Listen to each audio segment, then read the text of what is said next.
Good evening and welcome back to Prime of Midlife. It's Saturday night. I'm at Patrick's, as you can see, I'm in the chair. And it's back to basics tonight.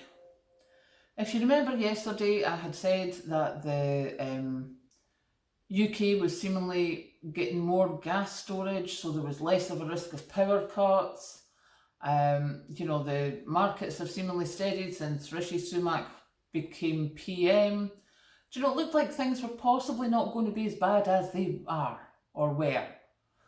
And then tonight, what happens?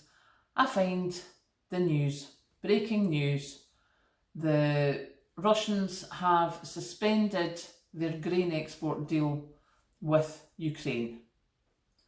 Seemingly something to do with overnight drone attacks, and that's that done. Seemingly they said only 3% of the food exported under the UN brokered deal has gone to the poorest countries, and Moscow intends to supply 500,000 tonnes of grains to these nations over the next few months. How they're going to do that, I do not know. However, so going from last night when, we were quite positive about the world, things were looking as if they weren't too bad, and what happens? Poof! Something else just comes and puts a stick in the spokes. It's just rude. So, what does that mean for us as preppers?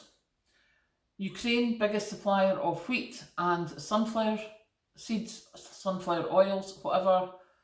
I'm going to go and get more pasta, because that was one of the most basic staples that we have that was quite cheap to have.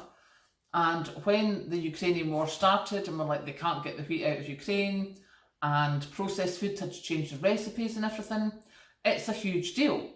Now, this has only just been reported. Possibly, if things go well, the deal might get put back together again. Who knows? It's Russia, Ukraine. They are laws unto themselves as to what's happening there and what the rules are.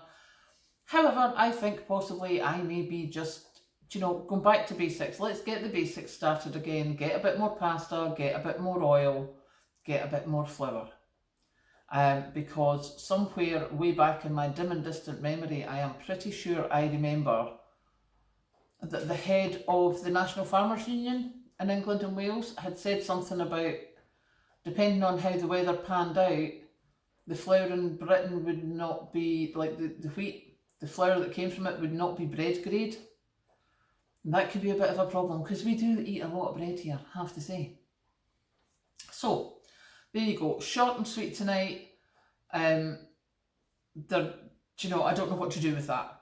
It's just come out in the last 3 hours, but better to be a bit prepared than not prepared. So stashing a wee bit of pasta, a wee bottle of oil here and there, I think is going to be a very good thing in the next couple of weeks until we find out what's happening. So there you go. I'm going to go and have a nice peaceful night with Patrick, finish my cup of tea, and I will catch you later. Yay! Arms as well.